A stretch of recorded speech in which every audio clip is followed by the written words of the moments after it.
I've got a terribly loud voice.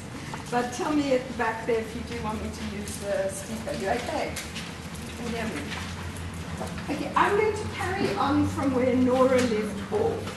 And I'm particularly interested in pushing forward a little bit this argument on transformation and social justice. So some of the slides are a little bit maybe repetitive, but just to bring our focus back to what the main issue is that we're talking about. So we know now what is participation. Nora's taken us well through that, through Arnstein's ladder, and there are many other typologies of working out what participation is. Sorry, I'm not used to this.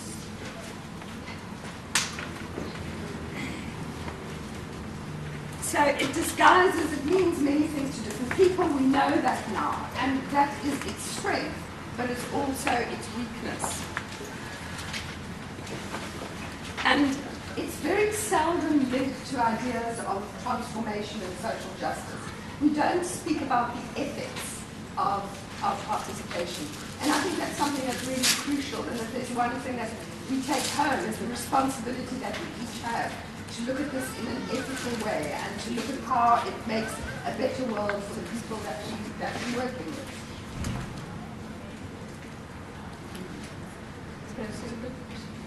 You seem to get this better than me, Nora. Okay. So how does participation lead to transformation? And what are the ideas of social justice that are behind participation?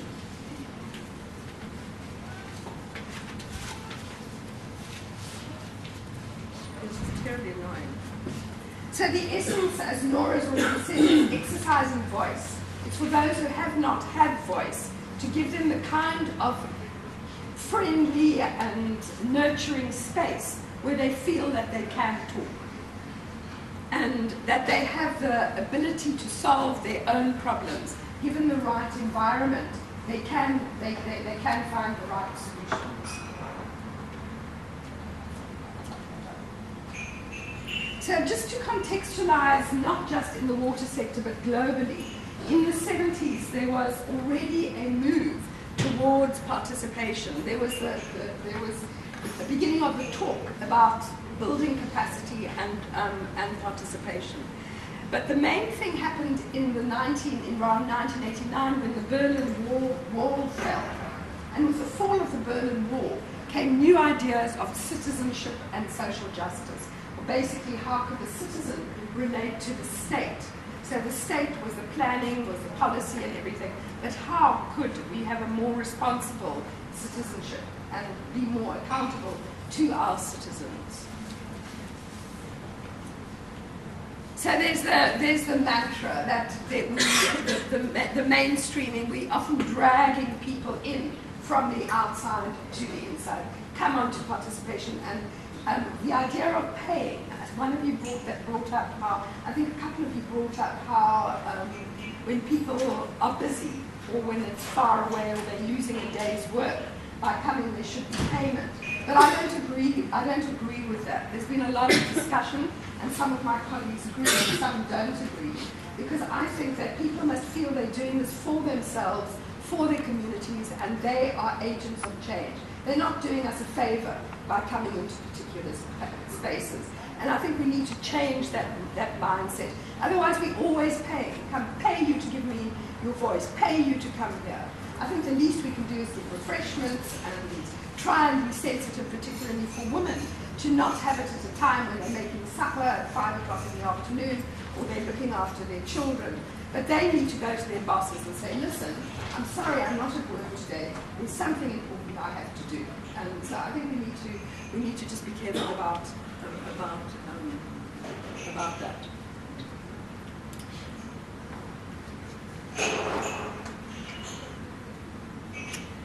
So I think also Nora brought up the idea of power, and I think we can never overemphasize that we can't be naive. It's not just the power on the ground, but it's the power right up at the top.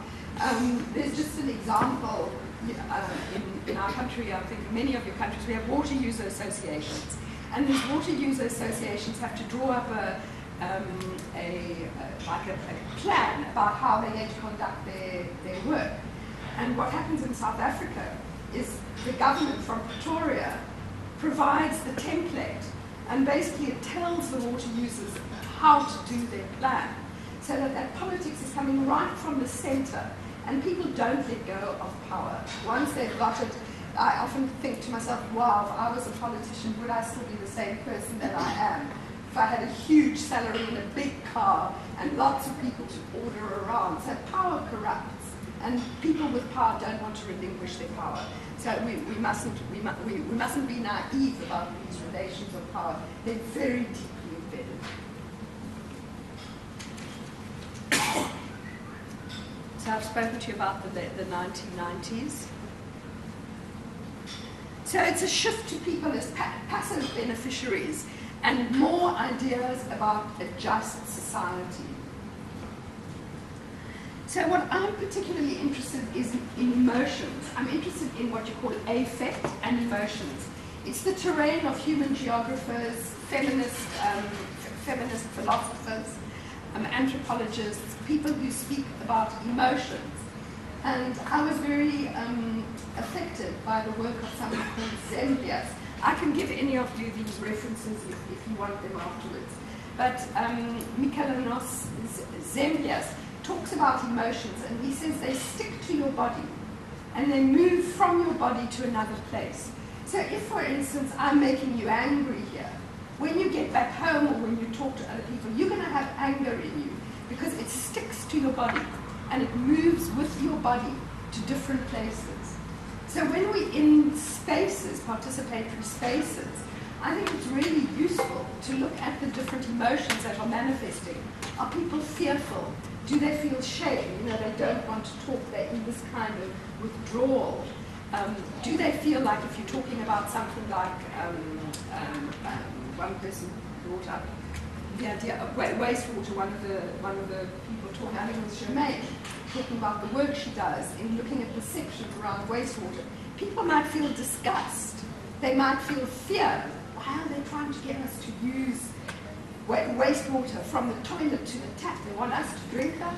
So there are a whole lot of emotions, and these emotions can be proxies for whether or not it's a just society.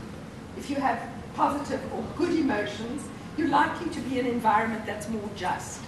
So emotions are very difficult to measure, but I think if one's aware of emotions and looks at them in these transformative spaces, then it can be very useful to the work that we do.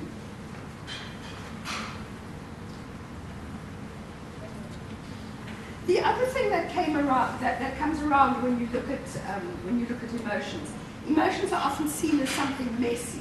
They're to do with the private. You don't bring emotions into public spaces. But that's not so. Emotions, public spaces are full of emotions. We don't recognize them. We don't want to talk about them. And we find them, as I say, messy and not things that are fit for public spaces.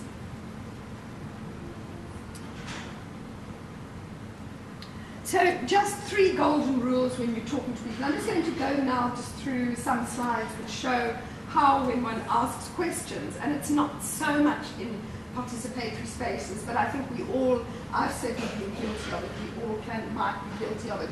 Asking particular questions, someone gives you the answer, but in fact it's not really the right answer because we haven't created a facilitating and nurturing space for them to really think and give us the right answers. We're either pushing them fast, or we're putting some pressure, or they're, as Laura was saying, trying to please somebody who's in the group. So there's three golden rules. People must be able to understand what you want of them. Then they must be able to give you the answer, because maybe they understand, but they haven't got the facts. They can't give you the answer. And if they are able to give you the answer, they must be willing to give it to you. They might not. They might understand, and they might have the facts, but they might just decide they don't want to give it to you. So this is the kind of thing we ask questions. For instance, to people sitting in a group, has there been a natural disaster in your environment?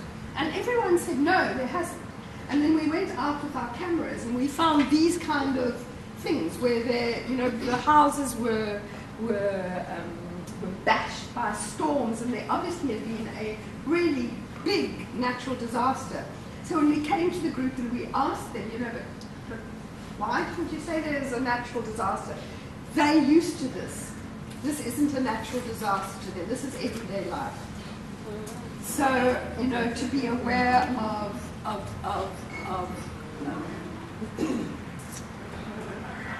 I'm so sorry, I'm not very technical.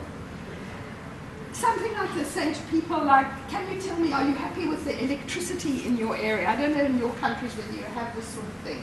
Now, if you say, do you have electricity? Are you happy with electricity? Some people have taken electricity from their neighbor's house, and their children are able to do homework. They've got lights. But if you really want to know, is government delivering, then the answer is no. So when you're asking something simple like, is there electricity? They might say yes, because because their children can do their homework. But it might not be the yes, which is the same yes that you're looking for, which is government bringing it to you? Is that okay? You look confused. Is that okay? I'll try and press the right button. Or the same as this, asking someone if they're employed or unemployed, and somebody would say, no, I'm unemployed. And then you walk into their place after, you'd say, please, may I come to your home? May I come and visit you? And you go there and you see four dresses for school children, 25 rand, 4 shirts, 4 skirts, and it's all written, and they're generating a lot of income, but they don't consider they're employed because it's not formal employment. So these are just the misconceptions that one can have, the way that language can cloud, and we're not necessarily on the same page. And this was also this was a really funny one. This was, is the shelter that you have adequate for your needs? And this was the same visit to the same place. And the person said yes. And afterwards we said, but clearly this is not adequate. And the reason it was seen to be adequate was because this person had lived with sharing with about 12 other people, and suddenly they had their own home, and they found it adequate because they went with 12 or 15 other people. So that's why the methods that you're going to learn about in the next few weeks are going to be so important. Tomorrow we've got a lovely session on puppetry. On Wednesday we've got a session on puppetry. People are not puppets, they're players. And I think that's the basis of ideas behind participation.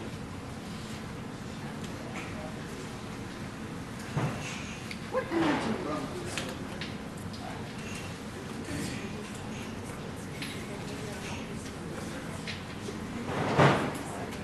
Okay, so there are lots of different participatory methods, and I've got a slide here that says I think Nora also spoke about, we get bogged down in the techniques. There's so many different techniques to do participatory methods. We're going to do some of them with you here in the next few days. We're going to have the puppetry, we've got digital storytelling, we're going to have the knowledge cafe, and we're going to have participatory mappings. And these are all dynamic and exciting technologies. But there are many, many. There's participatory rural, participatory action research, rapid rural approach. They're all different things, but they're aiming to do the same. They're aiming to engage with citizens. So I'm not going to go into rapid rural appraisal, but just to say that these ideas, when I had that slide up that they started in the 1970s, they're very interested by the pedagogy of Paulo Freire. How many of you have heard of Paulo Freire? You have. He's a very powerful philosopher and thinker who wrote very revolutionary ideas about how to teach and how to engage people as responsible citizens. So applied anthropology, I'm an anthropologist, So they call me a numerate anthropologist because I've worked in school economics for a long time, but I prefer not to think of the numbers, and I'm not a great number cruncher. But there are two ideas that are interesting, and the one is etic and emic. Emic are the ideas of the insider, and it's what we are aiming at. But we mustn't be oblivious to the etic, which is the outside, the ideas of those outside. Because ideally the emic and the etic need to match. We don't want to just be having a meeting where it's all emic and it's all inside. When people then have to go outside and talk to people outside, and they haven't got the right language, because they've been very focused inwardly.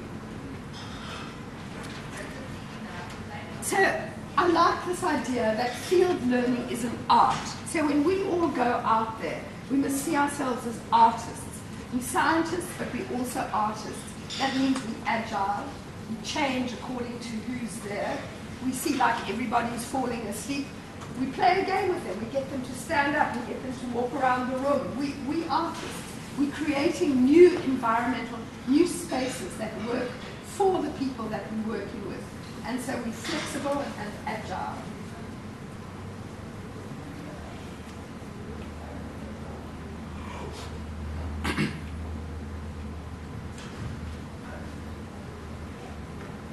Sorry?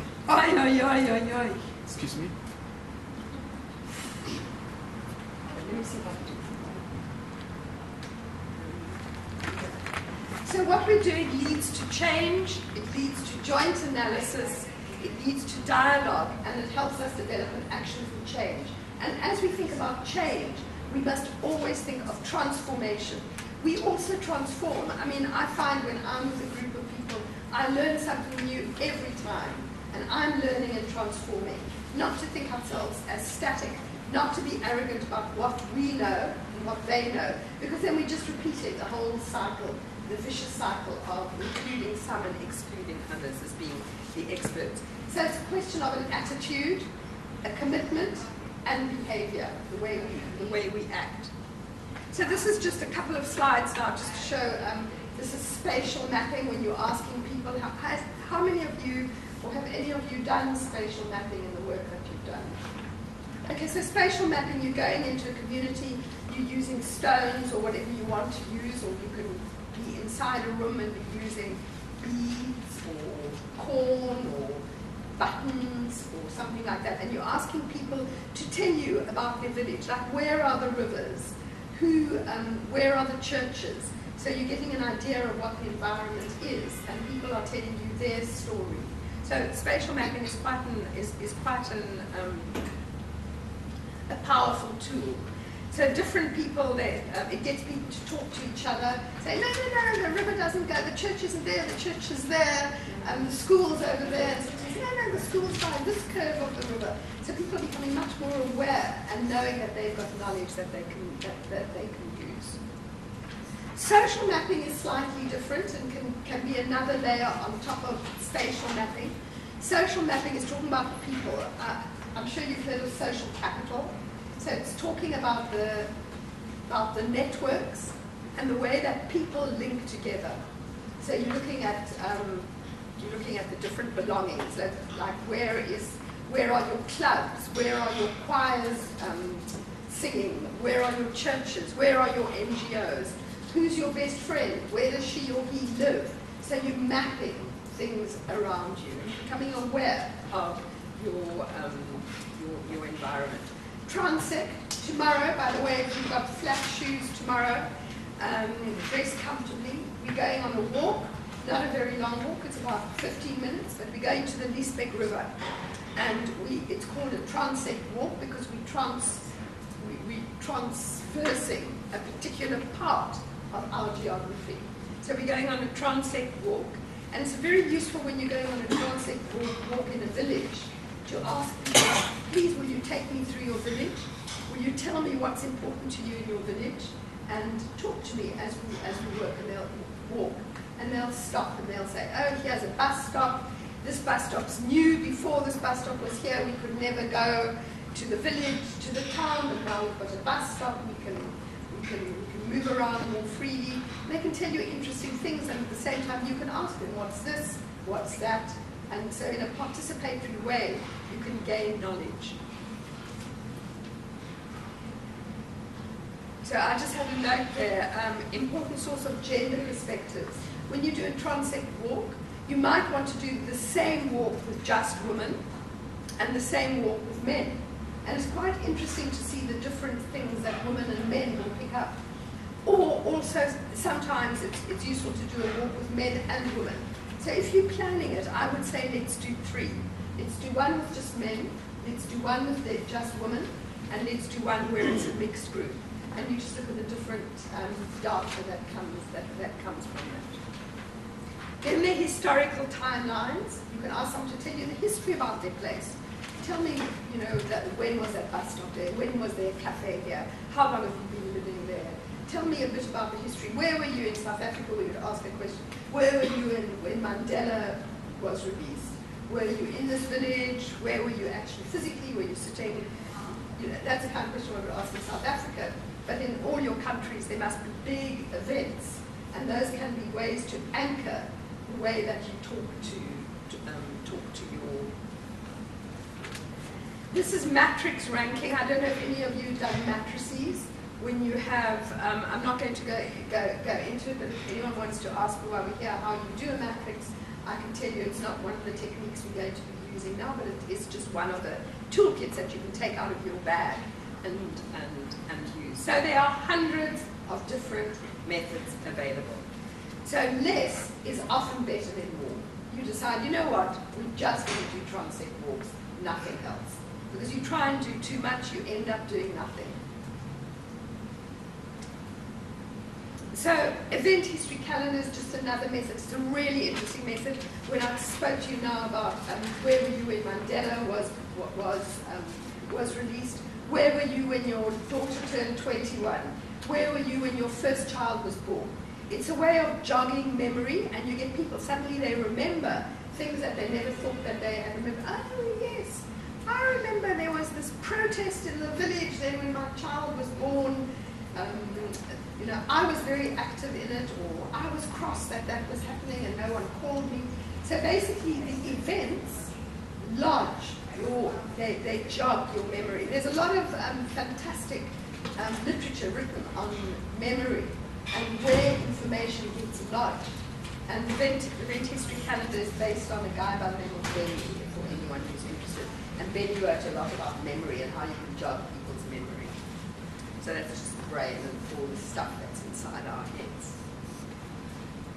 Microdemographics, just quickly, there are not many more slides now, but microdemographics is just a really interesting tool that anthropologists use. This was used in Nepal, and there was the National Health Organization wanted to bring contraception to this village. And so they asked people, have you got contraception? Do you want contraception? And from the survey, it came out, no one knows anything about contraception. Yeah, let's go and give them condoms and whatever. And then the anthropologists went together. The anthropologists are like miners, like digging deep underneath there. And they found out that at a particular time of the month, all the girls went home to their mothers. They went to their maternal villages. And they found that there was a consistency when they looked at the microdata that they were collecting, that everyone seemed to be doing the same thing. Once a month, they went home. They weren't living in the same place. Now, that was really a powerful and effective contraception going on. They weren't with their husbands at that time of the month. So, I mean, that was very interesting work, and showing that culture, contextualizing culture, can give you a whole lot of really fascinating new information. Life histories also, you ask a particular person to tell you a story, to tell them about yourself. And you can learn a lot about your village and about the environment from one person's story. So anthropologists, that's ethnography, are very, do that a lot. And this is slightly different. It's the neighborhood history that we were talking about just now when we were looking at transects. So in conclusion, you're looking at multi-textured solutions. So you're looking, if you have these multi-textual solutions, you're more likely to get the right information. And you're more likely to get much higher quality information because you're spending a lot of time with people in a deep way, and you're giving them an opportunity to speak, and you're allowing them to tell you what they think is important. And all the time, please, just if you remember one thing, just remember jacking up and emotions. So when you're looking at people, you just see how do they feel? Are they angry? Are they fearful? Are they feeling happy? Are they feeling proud? Are they full of dignity? Make your list. You can make your list as you like it, but just be aware of the different emotions that are present in a space. So these were the next few, three or four slides are just, this is Venn diagrams. I don't know, has anyone done a Venn diagram? You have? Yeah. Okay. Do you want to tell us a bit about when you did your Venn diagram, who you did it with? Well, it was hard in school just to draw things, to find where meeting points of issues in a Venn diagram. We drew it to find common issues about set of groups. Okay. Yeah, and that's one way you can use the Venn diagram, exactly. The other way to use the chart. So, yeah. Have you also used it? I'm not sure what I was, but I always know that I always fail to do a Venn diagram. But what we used to do is that we talk to people about the relationship between the services. You know, there's these rounds that we draw, and the confusion came from when there is no good relationship between the water committee and Ingozi. You know, Ingozi is the chief, and you know the community draw a small settee somewhere far away from the Ingozis one. You know, all those rounds, and I'm always failing how to link the circles into one big circle. Let's just get the flip chart. Let's just do this. I think we've got just a little bit of time.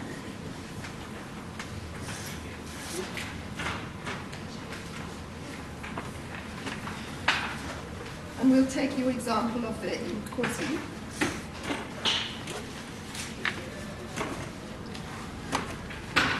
Okay. So we can say, first of all, what are the big, in the beginning, you'll go to your workshop with round things. You'll have small round things, big round things, bigger round things, literally, cut out of cardboard. And you can have them in different colors as well. So you go with maybe 4 different sizes or 5 different sizes.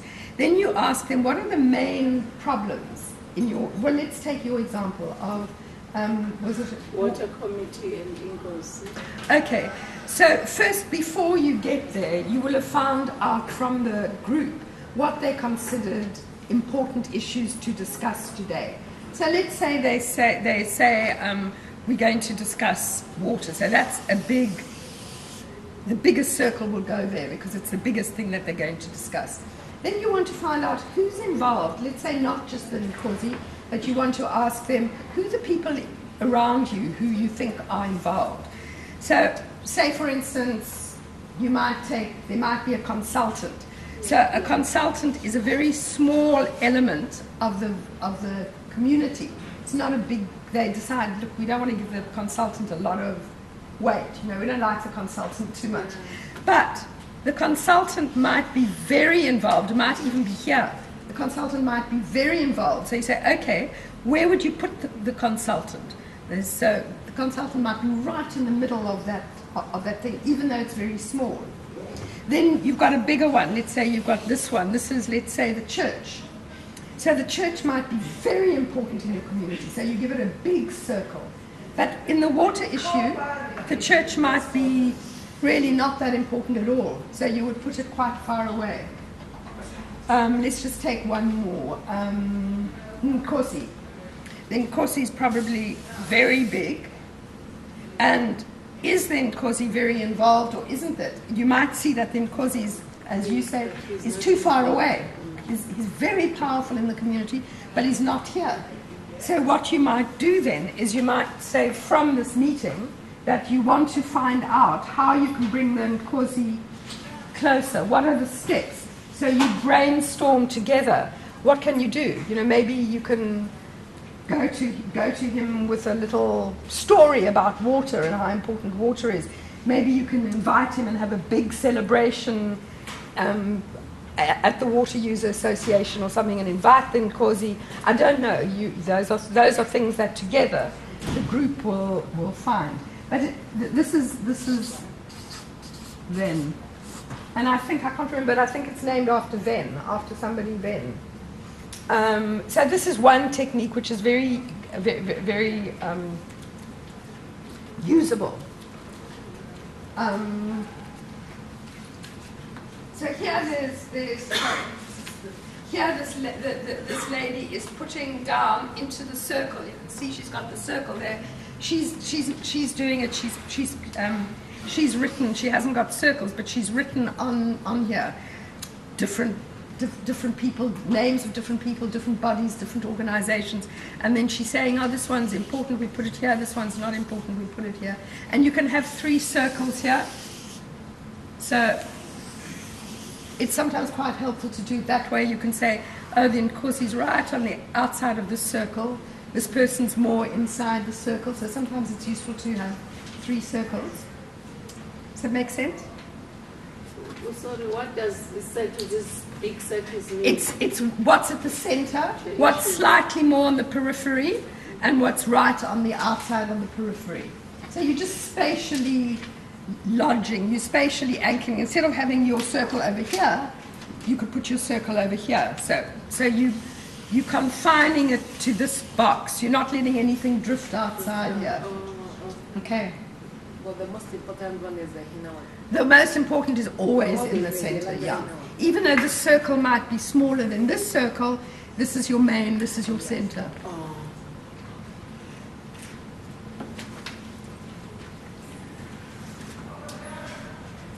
Okay, well, see, we've got this. Let's just take, let me just see what the time is. Let me just show you.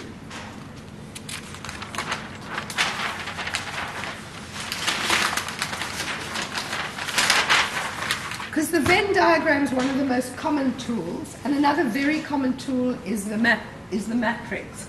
So the matrix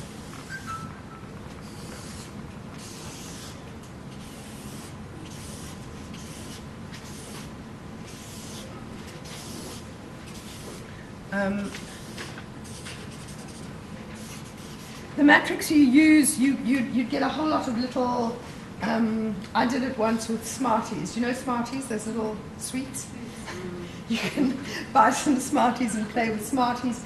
Buttons are very common to do it with buttons, different size buttons, different color buttons. Or you can just do it with pebbles, with stones, if you're doing it in the field. So here, let's say you want to find out who's responsible for who are the different players in your village. Let's say you want to just broadly find out who's important in your village. So you would ask people to throw out names. So they would say the councillor. Let's say, who else is important in your village? Just give me any names, anybody. Village chairman. Sorry? Village chairman. The village chairman. The village chairman. Yeah. Chief. Oh, chief. Okay. Who else? Youth leaders. Youth leaders. Women leaders. Women leaders. Sorry? Elders. Elders. Okay. Give me one more. The pastors. Yeah, the church. And there might be many more. And as you're going along, when you're with the group, as you're going along, you mustn't say, no, that's not on our list, we can't use that. You just keep on adding whatever you want on the list. Now you want to find out the role of these people in the community. So you say, let's say you want to say, to bring it back to water, who makes the decisions around who's involved, who's in your water user association, you say. Then we want to say who delivers water, who listens to us, who listens to our grievances. And this list can go on and on. You make a list together. That's just a quick list. Then you say, okay, is the councillor involved in the Water User Association? No. Okay, so you would leave that blank. We need somebody else, don't we? Municipality, maybe. Community liaison. Community Liaison officer. Community liaison officer. CLO. CLO, okay, community liaison. But I think we need something for government. We need something. Municipality. Local government. Well, the councillor is the municipality. The council is enough? No, that's what the ideas. Okay, but then if we're listening to that, Maybe the CEO, huh? maybe the CEO, like the chief executive officer for the local government, local council. Chief Executive Officer. Okay, because so with the Water User Association, so the councillor, we want to give him something. So what's the councillor responsible for? What are we going to put in our box? The only thing is that the councillor in our area is responsible for development, whatever kind of service delivery. Like Okay, water, so you want to housing. put him in all of the. You want to put him in water. No. Representative of the community. Deliver water. You want to put him here. Yeah. Yes. Certainly. Okay, is he very important? You want to give him one button, or you want to give him 2 buttons, or 3 buttons, or 4 buttons? Sometimes it's the voice. It's the voice of the people. Because the So he's very important. Yeah, it's very important. So 4 is the maximum buttons. You want to give him 4 buttons. You're all happy to give him 4 buttons. Now let's say 6 is the maximum you can give him. Do you want to give him 4 or 5 or 6? 4 is okay. 4 is okay. So something like this would be very interactive. You would ask people all the time. Okay. So who listens to your grievances? If you look at this whole, does the council listen to your grievances? Yes. How Yes. It's the voice of the people. But he doesn't listen. Okay, so let's rather change this. Let's put another one. Who do you take your grievances? Who do you take your grievances to? Because you take them to him, but maybe he doesn't listen. So you take them to him. So how many buttons do you want to give? What? No, you're taking them to him. You need 6. We take it to him. Yeah. We take it to him. You take it to him. It's powerful. You take it. It's powerful. So how many can we give him? 4 or more. He doesn't get 6. 6. How many say 4? Yeah, he's the one that takes it. Like this. It's our voice. Okay, you take your grievances to the councillor. How many think that that's really important to take your grievances to the councillor? Okay, you others think it's just somewhat important, not very important. It's not that they're not important. It's because So, all right, tell me how many You buttons you know what want. happens is we do take our grievances to him, Yeah. but we know that he won't listen. We are just doing it because we want to, when we go to the CEO, we have also acknowledged that they can acknowledge that we have gone through the councillor. Otherwise, it's just to take it to him.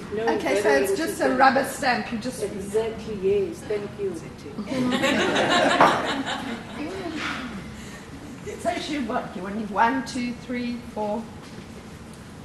And also, sometimes what she's saying that is true, because the councillor in most cases, if the issue is sensitive and it will affect his vote, he may not want to talk about it. So at least what she said is correct. It's maybe as a rubber stamp, not that he will make. Okay, so help me here. How many buttons we giving him? Maybe 2. Okay. Okay, so listen to our grievances. How many buttons we giving him? One. Okay. All right, you can go on and on, but let's just go to the, let's just take one of these here. Let's take the elders. Okay, so when it comes to a water user association being formed, let's say you're forming it hasn't been formed yet. Does everyone know what the water user associations are? Okay, so it hasn't been formed yet. You want to form a water user association. What's the role of the chief? Because the chief, chiefs work with the indunas, the chief's assistant. We call them is induna in our area. Those chief's assistants are responsible for talking to the people, and the indunas are the one who always know who is active, who is not active. If you want this to happen, you go to that family. If you don't want that to happen, but you have to go to the chief so that he knows about the program or the project or whatever. This is also what we do when we want to go to the councillor as well, because the chief listens to us better than the councillor. The chief is able to connect, hey, mother, the chief, the councillor, please let's sit down and talk about these issues then, but we know that we'll get the answer from the chief through the Izinduna. Okay, so please ask your participants what they want to do in terms of ask everybody. Yes. Invite them to vote.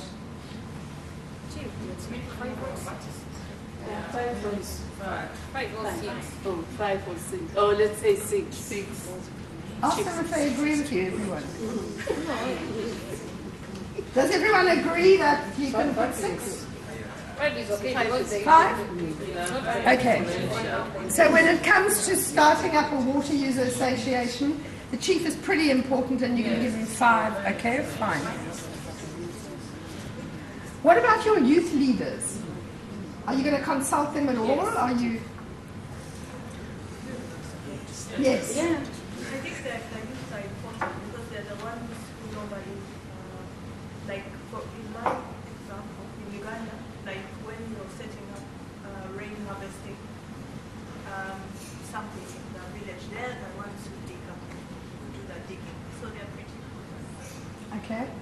So you want them to be involved in water issues.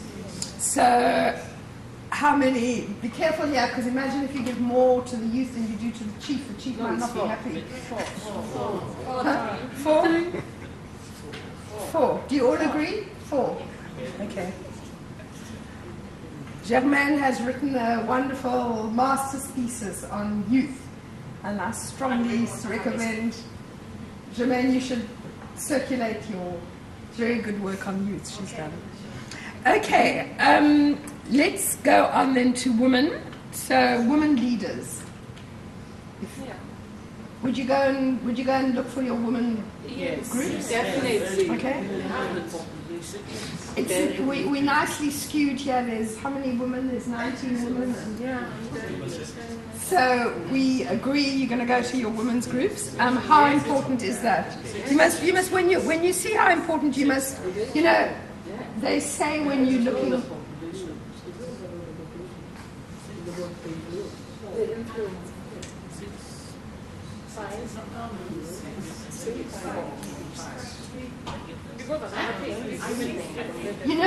When you're trying to gauge, like some people, like say for instance, I might say something incredibly important.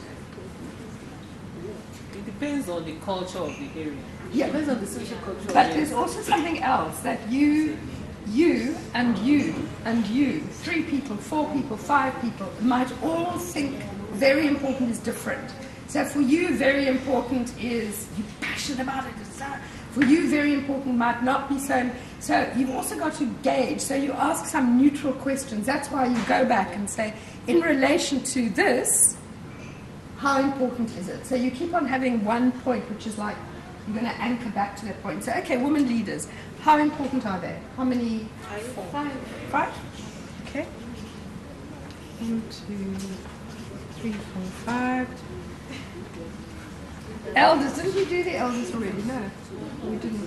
4 elders.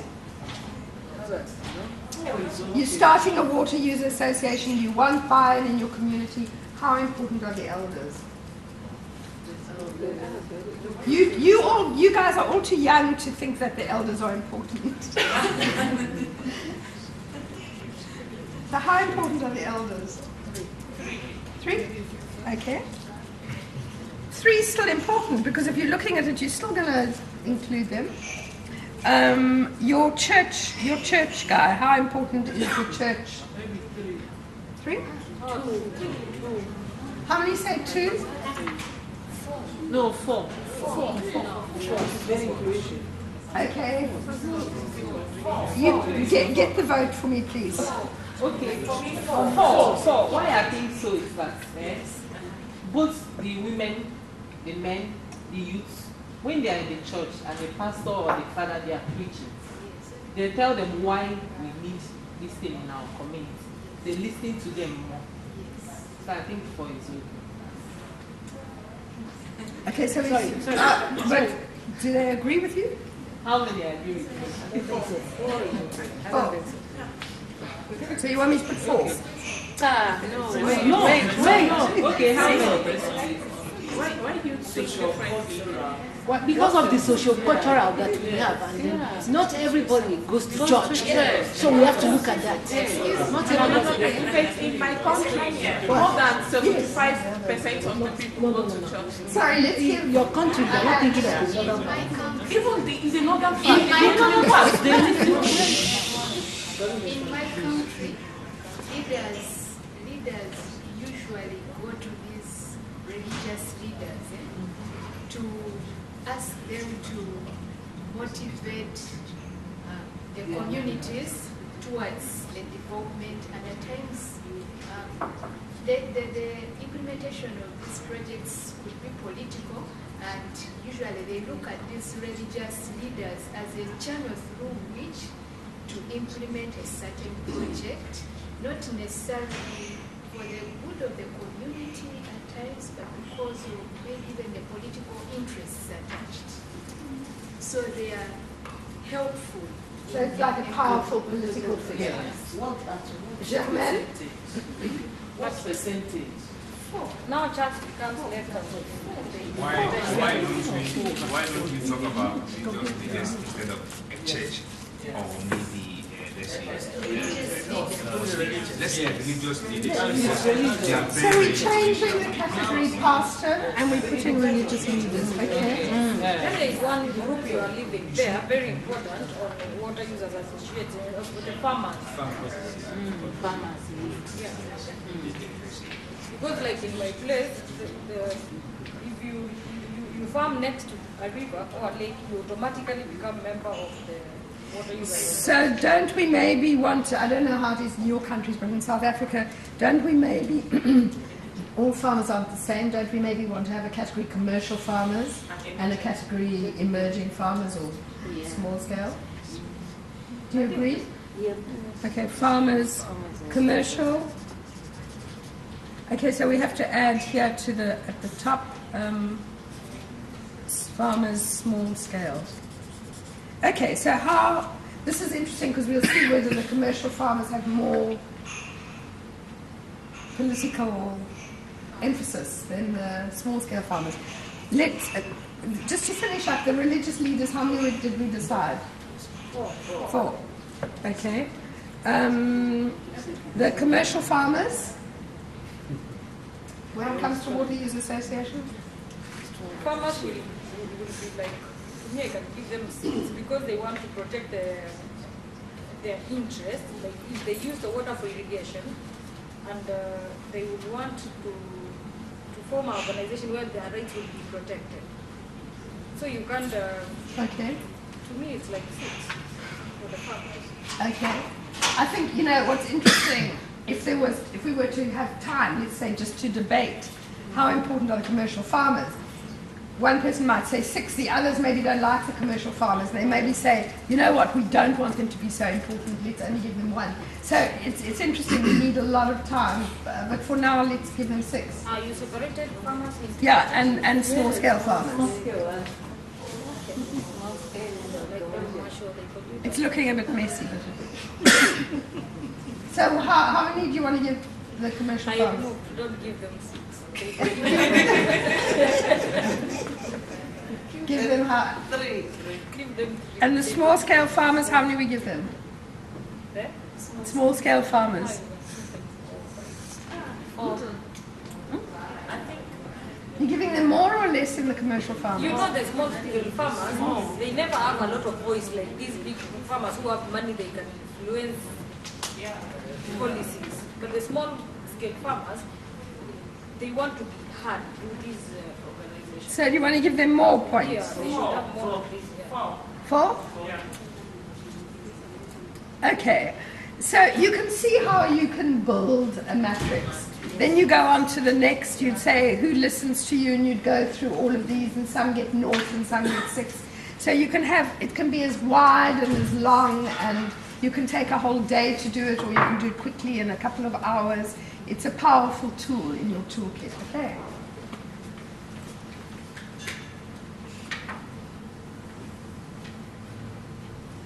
Sorry, just to show you, in this particular one, we used colors also as well. So the red was very important if you had a red. The blue wasn't so important. So there were also color coding that can be quite useful. And this, we were talking about the Venn diagram. This is also, it's the same, that lady and this guy were in the same workshop. That's the Venn diagram with the small circle and the bigger circle and the bigger circle. So that's one way you can do it. Thank you very much. So questions, you want to, let me see what the time is. I think we have time. What you want to, we've got 15 minutes towards lunch. Is there anything? Yes. My question is, you give some examples, like the building where you said during your research or survey, you asked, do they have good accommodation or something? And they said yes. They did. And the other place where you say, have they experienced any natural disasters? They said no. Why they have already experienced? So I want to ask, so when you're doing such a survey or research for participation, sensitization and survey, which one comes first? Sorry, I don't understand the question. My question, for example, Yeah. like this, Yeah. you ask the community about their accommodation, they said yes. Maybe they said yes because maybe this is the best they know. Yeah. They don't know anything what it means to have a good accommodation. So I mean, to carry out such survey or maybe such research, is it the best first to sensitize the community on what it takes to have, what it means to have a good accommodation? I'm just giving an example. Which one comes first? Is it to sensitize them about what you're doing, or to do your research and maybe from your research inform them on the actual thing? Yeah, that's an excellent question, and I would say that it's up to you. That you can either way would work, whichever works for you. You could go and collect data, and then you could say to them, I've found this data. Can we just go, I'd just like to take this a little bit further. Is this to you an ideal housing? Do you think you could have better than this? Why do you say it's adequate? What does it do for you? They might say it's got electricity, it's got a toilet. I mean, I met somebody who was living in the informal. I was working with someone in the informal settlement who lived really in a shack, and he was earning more than I was earning. And I said to him, why are you living there? Why don't you live in the suburbs? He said, I would never live where you live. He said, the neighbors don't know each other. There's no one to look after my child when I go to work. I've got free television. I've got free this. So, I think not to project what we feel is adequate. Yeah. And that clearly is not adequate in our view. And you'd want to take that question through, but you have to be very careful not to have a value judgment and make the person feel suddenly, oh my word, where I'm living is inadequate. So it's really, I think that's where we artists, you just got to be so careful. The temptation to lead somebody to say something from our own lens is just such a powerful, it's such a powerful impulse to want to do that. But I think something like that would definitely need unpacking. Or this, something like this, a photograph like this could be really, do you have lots of natural disasters? Does that make you scared? The person might say, no, it's great, I think if you were to go deeper into, you pick up people's fears and their anger maybe, but that they're used to, that's how they live all the time. It's not a natural disaster. But yeah, I think it's an excellent question. I don't have a straight answer for it. Yeah. Yeah, that part of research is quite interesting, and the methodologies. But how different is it from action research? This is participatory rapid rural appraisal, or participatory action research, PAR. They use these kind of methods. There's a lot of, they used, participatory action research was used. Do any of you know, I think in Uganda and Kenya they have it FAST, P-H-A-S-T, participatory health and sanitation, what's the T stand for? I can't remember. You know FAST. So that's very participatory, and they use participatory action research, where they have people in a room together, and it's using these kind of techniques like Venn diagrams or mapping or different techniques that are very inclusive. And it leads to action, it leads to change. And it's empowering, like an individual leaves there feeling what they say matters.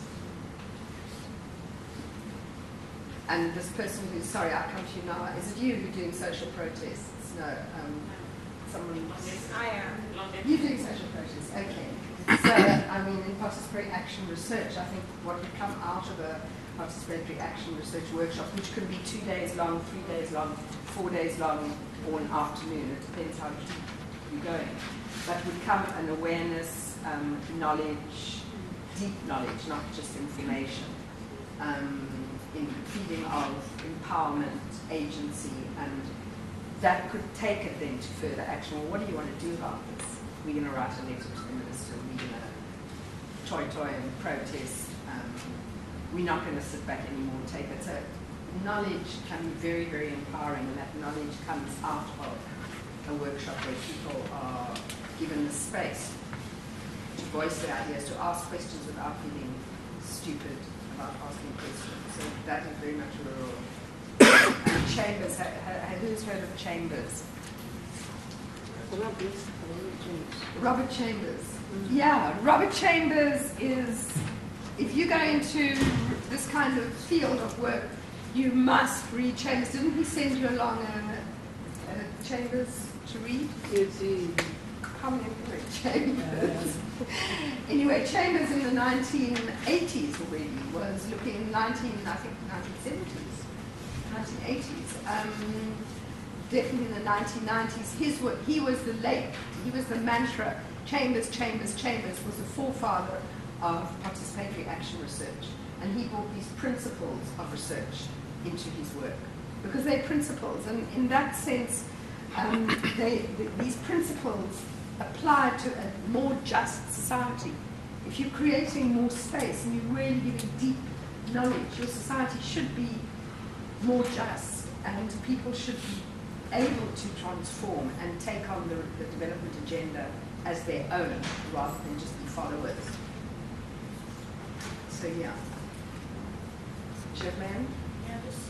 Sorry, there was someone before you. Someone had their hand up there. Okay. Yes. I was just wondering if you're in a community where youth leadership and women in leadership are not formalized, like how can you identify them and go and talk to them about these issues? Because it could be very important and relevant to them, but there are not leaderships that you can talk to. No, I mean, that's important because I think then what you could do is you just find there's often, like if you go into a community, there's one person, someone will say, oh, go and talk to that lady there, she knows a lot. So you go and talk to her and you could say, would you be able to bring 3 or 4 of your friends, and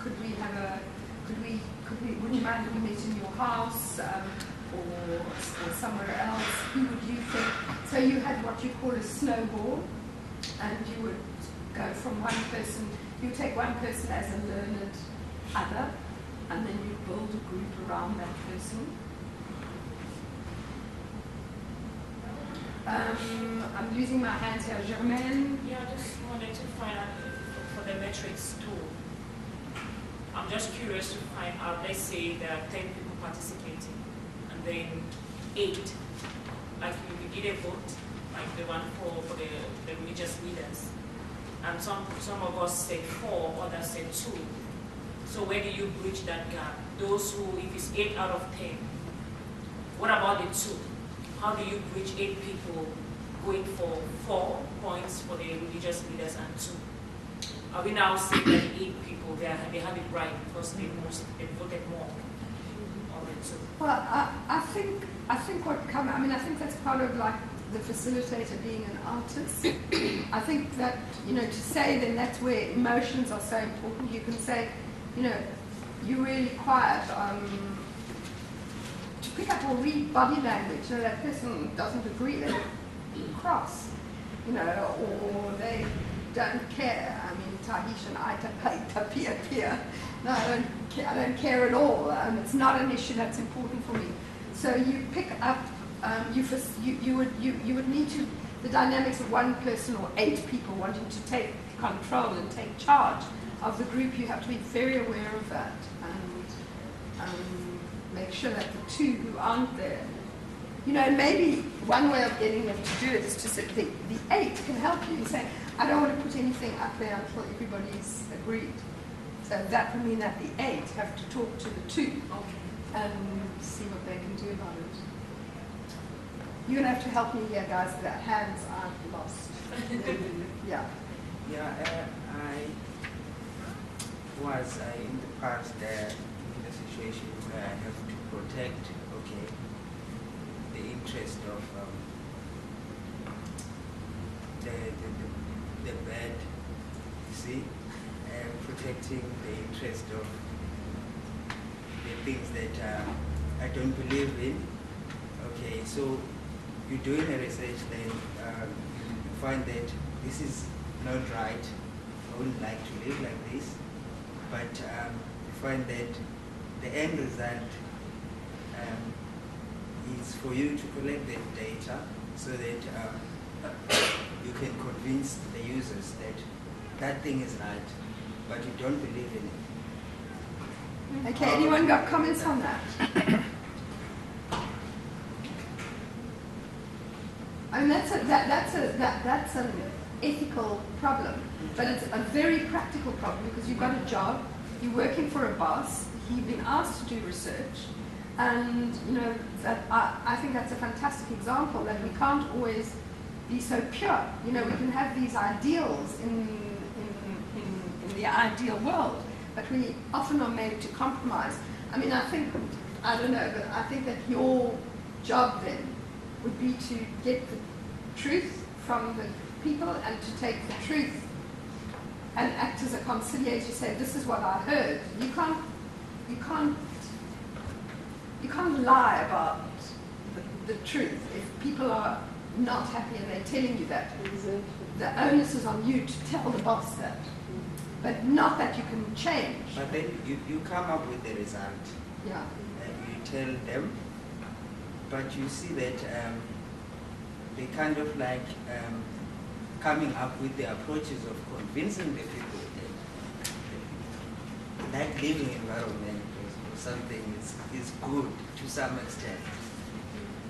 Well, it's whose voice is more persuasive, but I mean, you've got to just be very, very careful because there's a lot of that top-down planning and top-down decision making. I didn't like it, but I had to. So I think if you are in that situation where you're part of the top-down, I think the least you can do is to really, in an unemotional way, go to the boss and say, I told them about these solutions, they will accept it, but this is what they really feel. You know, it's a compromise, and it's not a nice compromise, and I wouldn't like to be in your shoes. Yeah. So, at the end, I'm not making the decision. Yeah. No, I was honest, and I told them they will do whatever. Yeah. No, that's a difficult one. But thank you for bringing up that example, because it just shows that there's the ideal world that we're all striving through, and there's this very harsh, practical reality that's out there, which is not. So sometimes it's hard for us, and maybe if you're young, you have to listen to the authorities and do something that you don't like to do. But you know what? It's strange, but in a funny sort of way, you are an agent of change. And in a funny way, little by bringing the facts, you know, without emotion to the guy, well, I talk about emotion all the time, and say, this is what I found. You are a little raindrop, you know, you're just making a little bit of change to somebody's, maybe not, but in your head, you know, you could think about that. Okay, so where were we now? Yeah. I'm sorry, you know, the reason we put these things here, because then I could see who everybody is, and it's too far away for me, but I hope in the next few days that we can just look at each other's labels and really learn names. I'm Jennifer. Hi, Jennifer. About the techniques of application, when you have, say for instance, when you have the socio-economic research, especially for the economics bit of it, they usually are investigating variables, and they believe in having questionnaires. One time we had a debate between having questionnaires, because you're investigating certain variables, and then the governance-oriented people, they had another methodology I've forgotten. But when you look at also the questionnaire, at times it's a bit laborious, and people tend to lose interest. But then you're trying to quantify a number of quantities, and then if you do away with it, I'm trying to find out how can you integrate these two techniques and ensure that you capture all the variables that you want to analyze quantitatively. The questionnaire technique, and then this other. I think it's important not to, I mean, I was very guilty of that myself, like the excitement of the qualitative, to just say the quantitative surveys, you know, let's put that to the side. But I think it's very important, qualitative doesn't replace quantitative, and let them live happily together. And I think there are ways in the questionnaire, I mean, Jermaine as well, we've been in situations where you're administering quite a laborious, as you say, questionnaire, you know, maybe it's 45 minutes long. But as you come out of the house, the person next door says, oh, when are you going to question me? Why aren't you coming to me to question? And that some of those questionnaires can be highly transformative. The kind of questions you're asking, you know, you ask a question like, how much do you feel you have control over your own life? You know, it really can stir up quite a lot of people say, wow, I never thought of that before. Or asking questions about something like, you know, feelings, like people say, wow, that was amazing. I hadn't realized that. So a questionnaire can be transformative, but on the whole, you're looking for different things. The one you're looking, as you say, to quantify, and the other you're looking to get the depth and the texture, which is different. Yeah. But I think we mustn't here feel that we are a group that is, you know, it's either or. I think many of us will be doing quantitative work, and I think you can do it proudly. Okay, so where were we now? Is that it? Yeah. Okay. Thank you so much. Give a clap to yourselves. Thank you, and I hope you have a nice lunch. And then this afternoon, Daniela, who's just arrived, we introduced Daniela, and she will take us forward. Thank you. find interesting.